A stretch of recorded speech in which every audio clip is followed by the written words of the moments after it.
আসসালামু আলাইকুম। বেঙ্গলি কিচেনে সবাইকে স্বাগত। আজকে কাবলি ছোলা রেসিপি আপনাদের শেয়ার করে আপনারা দেখতে থাকুন।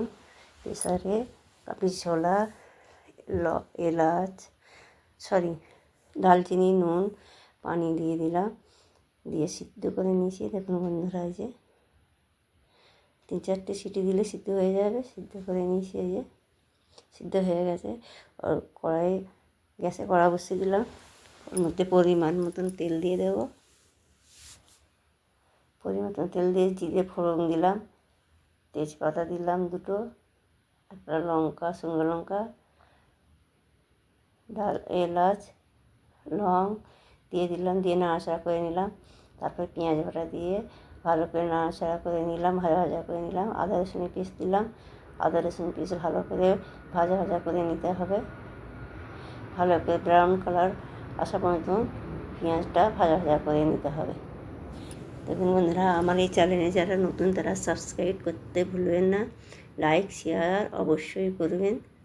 আমার এই রেসিপি কেমন হয়েছে আপনারা কমেন্টে জানাবেন। ভালো যদি লাগে লাইক শেয়ার অবশ্যই করবেন।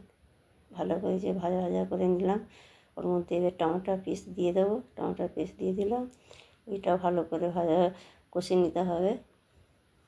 ভালো করে কষে নিলাম, নাড়াচাড়া করতে ভালো করে কষে নিতে হবে। বন্ধুরা দেখুন, এই যে ভালো করে ভাজা ভাজা করে নিলাম। এর মধ্যে শুকনো মশলা দেব। দেখুন বন্ধুরা, এই যে শুকনো লঙ্কা, লঙ্কার গুঁড়ো, নুন, হলুদ গুঁড়ো, জিরে ধনে গুঁড়ো সমস্ত মশলাগুলো ভালোভাবে কষে নিয়েছি। ওর মধ্যে পরিমাণ মতো চিনি দিলাম ব্যালেন্স রাখার জন্য। তারপরে কাবলি ছোলা দিয়ে দিলাম, ভালো করে কষে নিলাম। কাবলি ছোলা কিছুটা উঠিয়ে রেখেছিলাম, ম্যাশ করে ওর মধ্যে দিয়ে দিলাম। ভালো করে কষে নিয়ে পরিমাণ মতন পানি দিয়ে দিলাম, দিয়ে ভালো করে নেড়ে নিতে হবে। ভালো করে নেড়ে চাপা দিয়ে দিলাম। চাপা উঠিয়ে দেখবো হয়েছে কি না। এবার মশলার গুঁড়ো দিলাম, গরম মশলার গুঁড়ো দিলাম, ধনে পাতা কুচিয়ে দিয়ে দিলাম, দিয়ে ভালো করে নেড়ে নিতে হবে।